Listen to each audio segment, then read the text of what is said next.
그래서 이제 이 양극재라든가 전해액 쪽이 그 소재 쪽에서는 탑픽이 됐고, 바인딩 계약은 없지만은 이제 중국 업체를 그걸 대체하는 게 이제 이쪽 전해액 쪽이 빠르기 때문에 주가도 그렇게 반응을 했다라고 좀 보시면 좋을 것 같고요. 그리고 이제 비아디가 뭐 국내 진출한다던가 비아디 때문에 어떤 뭐 얘들 무서워해야 된다 이런 것들은 너무 좀 과한 얘기다라고 좀 말씀드리겠습니다. 네, 이번엔 좀 분위기를 바꿔가지고 중국 쪽 이야기를 해보려고 합니다. 최근에 그 중국의 전기차 업체인 BYD가 그 테슬라를 걷고 처음으로 이제 글로벌 판매 1위 자리에 올라섰다, 이런 이야기 지금 들려오고 있고요. 올해도 지금 자동차 판매가 많이 올라오면서 테슬라를 뭐 넘어서는 그런 모습들이 지금 나오고 있어요. 그러다 보니까 이 중국 업체들, 특히 뭐 BYD 이런 업체들의 공습이 결국 국내 전기차 뭐 완성차 업체들, 그리고 배터리 업체 어떤 영향을 줄지 굉장히 지금 관심도가 많아지는 것 같은데, 부장님의 의견은 좀 어떤지 들어보겠습니다. 좀 뭐 답답한 얘기인 것 같고요. 제가 이제 제목을 이렇게 졌습니다. 적자 생존 단계 들어 진입한 이제 중국 전기차 이렇게 말씀드렸고, 한국경제신문에서 그 제목이 무서울 지경 중국 BYD 테슬라 꽂고 세계 1위 질주 이런 지금 나왔습니다. 그래서 지난해 이제 순이익이 80% 급증을 했고, 그리고 이제 테슬라를 제친 첫해 순이익이 뭐 30억 위안이다 하면서 이제 쭉 얘기가 나왔고요. 판매량이 이제 62% 늘려서 302만 대고 테슬라는 180만 대다 하는데, 여기는 이제 주로 거의 이제 중국 내에서 판매한 거고, 수출 대수는 24만 대인가밖에 안 되고요. 또 이제 하이브리드가 많습니다. 하이브리드가 이제 절반 정도 되기 때문에 실제 이제 전기차는 좀 다르다라는 것이고, 그리고 거의 소형차 위주라는 거죠. 이런 내용이 있었는데, 이거 더그루에서 이제 3월 23일자 나온 뉴스가 그 왕찬푸 비아디 회장이 한 얘기가, 지난해 중국 시장이 전기차만 403종이 신차 모델이 판매가 됐는데 모델당 월 평균 판매량이 1,500대밖에 안 된다는 겁니다. 그래서 이제 실제로 수익이 나는 브랜드는 극소수에 불과하다라고 이제 얘기를 하고 있고요. 그리고 이제 그 중국의 신에너지차 보급률이 48%, 거의 50%에 육박하기 때문에 이제 이게 곧 넘어가겠죠. 50% 넘어가기 때문에 이렇게 되면은 중국의 성장세가 급격하게 둔화될 수밖에 없고, 실제로 비아디가 최근에 이제 그 가격을 인하하면서 판매량이 늘었지만 수익성은 급감을 좀 했거든요. 또 이제 수익성 측면에서는 뭐 올해 한 20% 정도 성장이 안 나올 거로 보기 때문에, 그래서 지금 그 중국 내에서는 지금 굉장히 지금 성장의 한계가 있어서 좀 밖으로 나가서 수출을 하려고 좀 상당히 그러고 있는 상황이라는 것이고요. 그리고 이게 이제 중국 시장에서 대부분 팔리고 있는 차가 다 소형차입니다. 판매 상위 10개 모델 중에 B등급 차량이 그 테슬라 모델 Y랑 모델 3 두 개뿐이고, 나머지가 전부 다 A등급. 이거 다 작은 차예요, 전부 다. 그리고 이게 이제 세그먼트가 A, B, C, D가 있지 않습니까? 여기 이제 앞에 있을수록 작은 차인데, BYD라든가 돌핀, 홍강, 미니 이런 것들이 모델 3도 좀 작은 차긴 하죠. 근데 다 A등급의 차량이 대부분이라는 것이고요. 그래서 중국 시장 자체가 소형 전기차 위주로 시장이라는 것을 여실히 보여준다는 것이죠. 그래서 이제 이런 소형차 위주로 형성되어 있기 때문에 중국 내에서 LFP 그 배터리가 더 빠르게 확산할 수 있었던 요인이라고 볼 수 있겠고, 또 이제 아직까지 그전 세계 글로벌 그 전기차 시장의 3분의 2, 한 75% 정도가 중국이거든요. 중국이 차지하기 때문에 이게 그렇게 되면은 중국 시장의 그 판매 데이터가 전체 글로벌 전기차의 데이터의 주류가 될 수밖에 없다는 것이죠. 이게 이제 중요한 것이, 이런 중국의 영향력이 계속 커지는 방향으로 갈 수 있을지는 그렇지 않을 가능성이 높다는 겁니다. 왜냐면은 중국의 성장률이 둔화가 되지만은 유럽이라든가 북미 쪽의 성장률이 더 가파르게 올라가기 때문에 시간이 지나면 지날수록 이 중국 데이터의 영향력이 줄어든다는 것이죠. 그래서 이거는 이제 우리가 좀 판단해 봐야 되겠지만은, 2차 전지 투자하신 분들은 지금 현재 있는 그런 각종 데이터, 뭐 LFP 점유 이런 것들의 노이즈들은 중국 위주의 시장이 형성되었기 때문인 것이고, 북미 시장의 성장이 가파라질수록 아까 말씀드린 것처럼 2030년, 2032년에 뭐 56% 이렇게까지 신차 점유율이 올라간다 했을 때는 다른 데이터가 나올 것이다라고 볼 수 있겠고요. 그 한국자동차연구원에서 나온 그 자료인데, 비아디 글로벌 확장 전략이 2, 3년 내에 유효성 검증될 것이라는 얘기를 하고 있습니다. 이 얘기가 이제 지금은 되게 싼 차를 이제 나름 수출을 하고 있지만은 이 타사 간의 경쟁이 본격화될 수밖에 없다는 거죠. 이제 수출을 하고 있기 때문에. 그래서 이제 그 결과에 따라서 비아디의 성장 전략도 달라질 수 있다라는 분석을 하고 있는데, 지난해 연간 전기차 판매 대수가 2,800만 대 정도 팔았습니다, 비아디가. 그런데 여기에 이제 내수 판매가 96.1%였습니다. 277만 대. 시장 점유율로 이제 11%로 중국 내 1위를 차지했는데, 아까 여기 세그먼트 얘기를 했었죠. 세그먼트 C, 이거보다 더 낮은 등급 위주로 판매가 됐다는 거죠. 그리고 자체 부품이라든가, 뭐 배터리라든가 중국 내 생산을 통해서 조립 비용도 최소화해가지고 싸게 이제 판매를 했기 때문에 이제 된 것이고요. 여기 이제 BYD 전기차 판매 추이라는 게 있거든요. 그래서 이제 연간 58.8% 정도 했었고, 여기 플러그인 하이브리드도 있죠. 그리고 이건 49.2%. 내수는 이렇게 팔았는데 수출 같은 경우는 전기차가 이제 그 판매된 게 있고 플러그인, 하이브리드 이렇게 판매가 됐죠. 이제 보통 이제 이게 자체가 적다는 거죠. 수출 판매가 보시면. 그리고 BYD 같은 경우에는 수출 전략 자체가 지금 다 소형차이기 때문에 그 시장 자체가 이제 무조건 싼 차만을 선호하지는 않습니다. 현대차도 처음에는 수출할 때 싼 걸로 갔지만은 그게 성공하지 못했거든요. 실제로 성공하려고 한다면은 여러 가지 이제 조건들이 많이 있는데, 이게 이제 그 BYD 같은 경우가 이게 브랜드 이미지가 아직까지는 굉장히 낮다는 거죠. 그 브랜드 이 가치 순위를 보면은 그 벤츠라든가 테슬라, 도요타, 포르쉐, 뭐 BMW, 폭스바겐 이렇게 이쪽 있지 않습니까? 현대차가 지금 8위에 있는데 BYD가 12위에 불과하다는 거죠. 그러니까 이제 BYD가 전기차 시장 전체 세계 1위하고 하는 거는 브랜드 이미지상은 아직 좀 문제가 있다라고 좀 판단하고 있었고요. BYD가 갖고 있는 세그먼트는 이 경쟁이 불가피하다라고 좀 볼 수 있겠고, 그리고 이제 이런 BYD의 전략이 장기적으로 갈지에 대해서는 다소 좀 의문이 있다는 것이 라고 제기하고 있는 상황이고, 이거는 이제 머니투데이에서 나온 자료인데, 이게 이제 24만 대가 BYD가 이제 지난해 전기차 해외 판매량입니다. 그리고 이제 요거는 이제 현대차가 이렇게 팔았다는 얘기고요. 그래서 이제 BYD를 할 필요가 없는 이유에 대해서 얘기를 한 것이고요. BYD의 해외 지역 판매가 24만 3천 대로 이제 전체 판매량의 8.1%에 불과하다는 것이고요. 사실 안방호랑이에요, 아직까지는요. 자꾸 이제 BYD를 무서워하고 겁내야 한다고 하지만은 이런 가격 경쟁력만으로는 아직까지는 크게 성공하기 어렵고, 실제로 유럽에서는 그렇게 싸지 않습니다. 유럽을 판매하는 차량 같은 경우에는. 그리고 실제로 현대기아차가 글로벌 판매량 3위로 올라가기까지 자동차 품질 관련된 기술이랄까 브랜드 이미지 올리기까지 상당한 시간이 걸렸거든요. BYD는 아직까지 그런 상황은 아니라는 거죠. 그래서 이거는 아직까지는 BYD를 걱정할 필요는 없다. 국내 와서도 성공하기는 아직 힘들다고 볼 수 있겠고, 그리고 이 BYD가 지금 품질 문제가 좀 벌어지고 있습니다. 이제 수출 판매를 많이 하려다 보니까 아직까지 거기에 노하우가 적고 물류에 대한 노하우가 적다 보니까 실제로 BYD 차량의 높은 결함률이 나왔다는 거죠. 일본이라든가 태국이라든가 수출한 것들이 뭐 표면이 찌그러진다거나 페인트가 벗겨지고 곰팡이가 발생하는 차량들이 발생됐고요. 실제로 지난 1월 달에 영국 런던에서 BYD 버스가 화재가 발생해가지고 영국 당국이 2,000대 리콜 해버렸습니다. 그래서 이제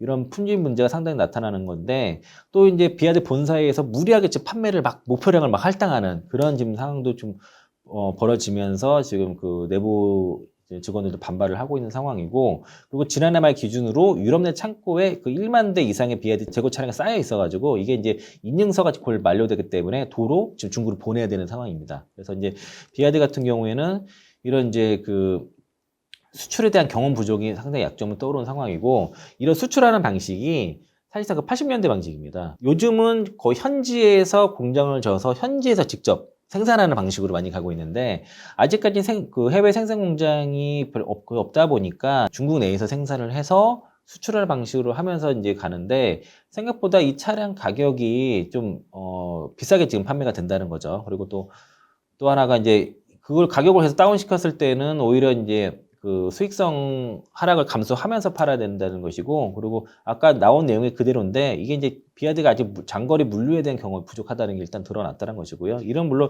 보완이 되겠지만은 이 방식이 오래 가기는 어렵습니다. 이게 이제 아까도 말씀드린 것처럼 해외 공장을 구축을 해야 되는데, 또 하나 문제가 해외에서 공장을 구축할 경우에 BYD가 중국 내에서 생산하는 것처럼 과연 원가 경쟁력을 발휘할 수 있는지는 또 다른 문제라는 것이죠. BYD가 뭐 국내 진출한다던가 BYD 때문에 어떤 BYD 무서워해야 된다 이런 것들은 좀 너무 좀 과한 얘기다라고 좀 말씀드리겠습니다. 네. 최근 그 24년 들어가지고 그 2차 전지 관련된 종목들이 약간 지지부진했는데, 그래도 최근에 조금씩 이제 올라오는 모습이 있습니다. 뭐 리튬 가격도 약간 반등을 한다는 소식이 많이 전해지고 하면서 조금씩 살아나는 것 같은데, 향후 좀 2차 전지를 투자함에 있어서 전략을 좀 어떻게 가져가면 좋을지 의견 들어보겠습니다. 그러니까 리튬 가격이 좀 반등이 나왔죠. 바닥은 분명히 쳤습니다. 바닥은 친 것 같고, 그리고 리튬 가격 반등에 의해서 그 ACM 812 그 양극재에서 이론가가 반등도 나오고 하는데, 문제는 이제 리튬 가격이 한창 조정을 받아서 어느 정도 바닥권이라 생각했던, 예를 들면 탄산 리튬 가격이 톤당 20만 위안일 경우가 지난해 한 10월 말 정도였거든요. 근데 거기서부터 현재 아직까지도 반토막 가까이 난 상태입니다. 지금 반토막 이상 났다가 좀 더 올라왔는데, 여전히 리튬 가격은 상당히 낮아요. 그래서 이제 양극재라든가 리튬 관련 종목들이 굉장히 그 어떤 추세적인 강한 반등이 나오려면은 지금보다 리튬 가격이 좀 더 올라가야 될 것이고요. 적어도 탄탄 리튬 기준으로는 한 20만 위안 정도까지 올라가야지 좀 가파르게 올라갈 거기 때문에, 아직까지는 이제 재고평가 손실 있지 않습니까? 이게 이제 리튬 가격이 떨어졌다가 반등할 경우에는 이제 지금부터는 이제 싸게 산 것보다 좀 비싸게 팔 수 있는 그런 단계를 가겠지만은, 회계상으로는 3개월 평균 정도로 잡기 때문에 이게 이제 재고평가 손실이 없는 구간까지는 한 3분기는 가야 될 것 같습니다. 그렇게 되면은 양극재라든가 지금 주로 많이 갖고 리튬 관련 종목들이 강한 반등은 아직은 좀 이른 상황이고, 지금은 저점 찍고 반등하는 정도로 판단하시면 좋을 것 같고요. 그 외에 이제 지난번에 말씀드린 것처럼 제가 그 RF법과 AMPC 수혜가 되는 종목 섹터에서 그때 미래에셋에서 제시한 걸 봤을 때 전액 쪽 말씀 좀 드렸었고, 그래서 그런 종목들은 여전히 괜찮을 것 같고요. 미래에셋 그 김철주 애널리스트가 미국에 올해 이제 3월달 전기차 판매 전망 요 자료가 나왔는데, 이게 잠정치입니다. 잠정치. 지금 아직까지는 정확하지 않은데 전기차 침출이 8% 정도이고, 그리고 3월 달에는 전년 동월 대비해서 36% 정도 전기차 판매 증가율이 나온다. 2월 달보다 23% 정도인데, 이 부분 볼륨 자료인데요. 아직 3월 달에 완전히 끝난 게 아니기 때문에 확정치는 아닌데 이제 예상치입니다. 예상치인데 확정치랑 아마 크게 차이는 나지 않을 거라고 보고 있습니다. 그래서 이제 북미 쪽의 전기차 수요는 지금 상당히 괜찮다는 거죠. GM이라든가 포드라든가 뭐 닛산 등의 그런 그 완성차 기업들이 여전히 지금 북미 쪽의 전기차 수요는 견조하고 좋다라고 얘기를 하고 있는 상황이고, 그리고 이제 배터리 3사도 그렇고 북미 그 완성차 기업들도 현대도 그렇고요. 지금 투자를 줄이지 않고 오히려 더 늘리고 있죠. 캐중 구간인데도 불구하고 투자를 계속 유지하고 있고, 캐파 증설 계획을 변화시키지 않고 간다는 겁니다. 그러니까 이제 북미 쪽에 대한 좀 집중 투자 나올 것 같고요. 그리고 이제 실제로 포드라든가 이제 GM이 미국 쪽 수요에 대해서 상당히 낙관적으로 보고 있다. 그런 그 토동이님 그 텔레그램에서 가져왔고요. 닛산 같은 경우도 2030년까지 전기차 판매를 늘리고 비용 절감 계획을 발표했다는 내용이 있어서 가져왔고요. 또 이제 올해 같은 경우는 전기 시장이 이제 그 캐중 구간을 넘어서 이제 턴어라운드가 될 것 같다라고 볼 수 있는 상황이고, 그리고 이제 중요한 거는 제가 지난번에도 말씀드린 것처럼 금리 인하 이거 되게 중요하거든요. 그래서 이제 올해 연준에서 점도표에서 3번 정도 금리 인하를 얘기를 했고, 그 경로가 아직까지 바뀌지 않았기 때문에 올해 뭐 6월이 될지 7월이 될지 모르겠지만 하반기부터 금리 인하가 시작이 되고 내년까지 이어지는 이런 구간에서는 그때부터는 이제 금리 인하 사이클이 들어간다 그러면은 전기차 판매에 대한 판매가 더 촉진될 가능성이 높다라고 그렇게 보시면 좋을 것 같습니다. 그리고 요거는 제가 이제 저희 그 해투자에서 그 산업별 밸류체인이라는 자료가 있었는데 그걸 제가 가져와서 수정을 한 건데, 이게 공개 자료가 아니더라고요. 그래서 그걸 제가 가져올 수는 없었고요. 제가 나름의 이제 자료를 좀 만들어 봤습니다. 그래서 이제 2차 전지 소재 체인을 정리한 건데, 요 광물에서 배터리 소재에서 이제 배터리 셀 가는 요 밸류체인을 정리를 해봤고요.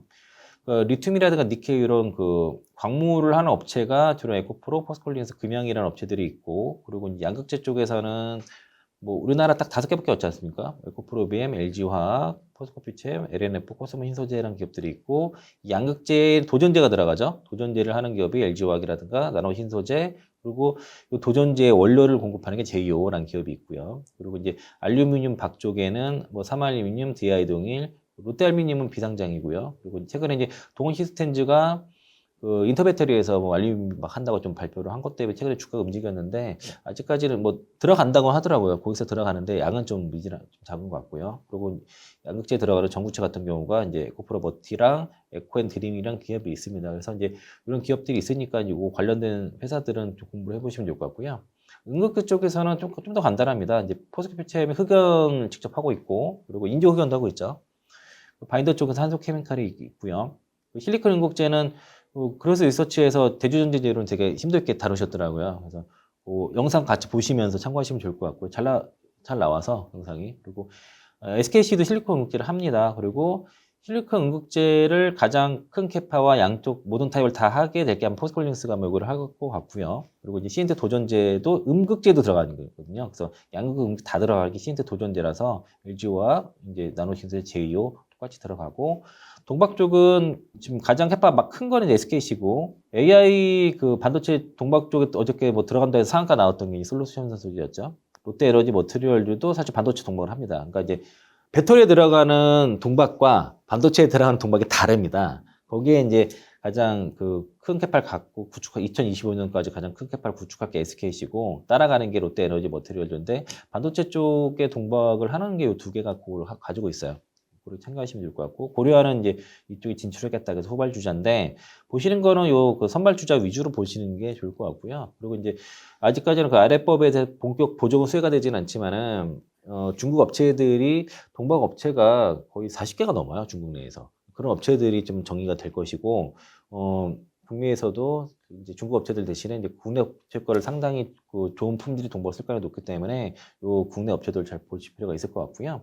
지난번에 아래법에 대한 수혜를 강조드렸던 게 요 전액 쪽이었는데 그래서 전액에서는 뭐 지금 엔캠이 어제 그 SNE 리서치에서 낼 행사에서 엔캠이 발표한 게 2030년까지 304만 톤 캐파 구축하겠다고 얘기를 해서 좀 깜짝 놀랐는데 그런 거 좀 그 SNE 리서치 관련 뉴스가 있으니까 그거 좀 보시면 좋을 것 같고요. 그리고 솔브레인과 솔브레인 홀딩스는 차이가 솔브레인은 이제 반도체 소재가 주로인데 전해액 쪽에서 국내만 담당합니다. 그리고 이제 해외 쪽은 솔브레 홀딩스가 담당하는 겁니다. 이 차이는 좀 구분을 하실 필요가 있고요. 그래서 북미 쪽에 그 솔브레 MI 그 캐파 구축하는 건 솔브레 홀딩스입니다. 이 차이가 있고 동아기업은 동아 일렉트로라이트가 이제 전해액 쪽에서 이제 국내외 이제 진출을 하고 있기 때문에 동아기업 자회사다. 그러니까 이제 엔캠만 직접 하는 거고요.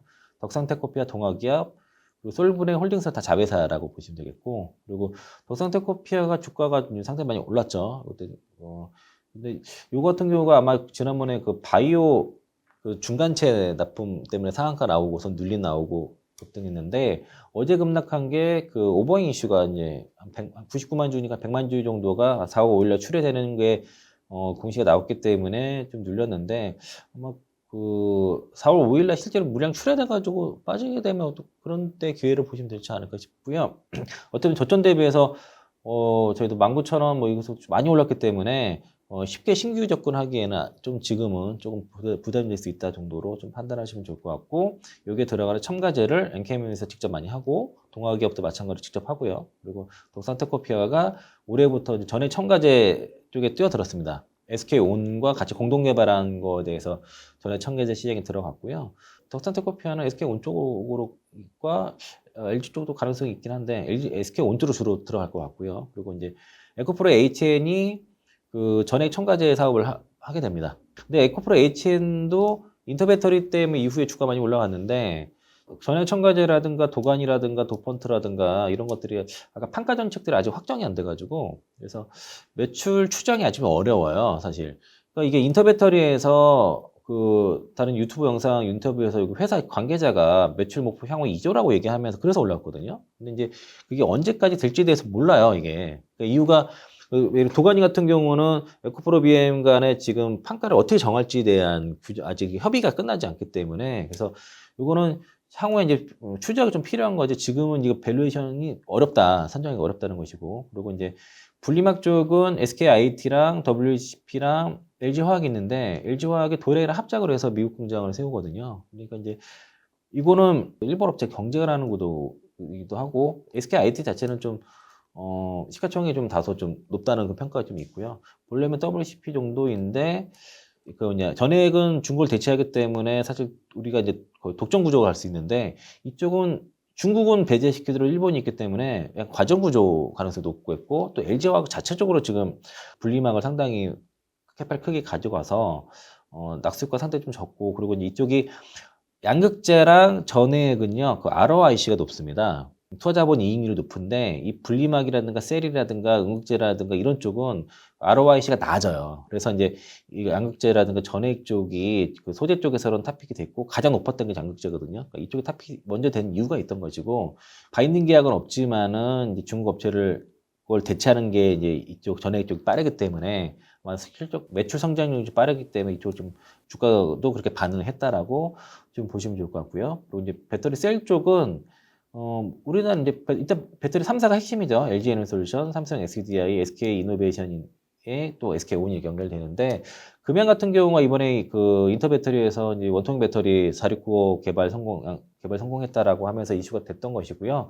그러면서 이제 원통 배터리 관련 종목들이 움직였죠. 근데 TCST는 좀 먼저 움직여가지고 신고가 이후에 차익 매물이 나왔고 인터 배터리 이후에는 뭐 동국산업이라든가 동원 시스템즈, 뭐 산신 EDP 다른 후발 종목들이 움직였습니다. 근데 이제 다만 원통 배터리 쪽은 최근에 시세를 내고 나서 지금 차익이 나오면서 쉬는 거기 때문에 지금 이제서 여기서 적극적으로 들어가기에는 조금 이제 지루할 수 있습니다. 그러니까 매물이 좀 소화가 돼야 돼요. 이쪽은 좀. 그걸 좀 염두에 두시고 그리고 후발주들이 주가가 너무 많이 튀었기 때문에 신규 접근은 좀 조심하셔라라고 좀 의견 드리겠습니다.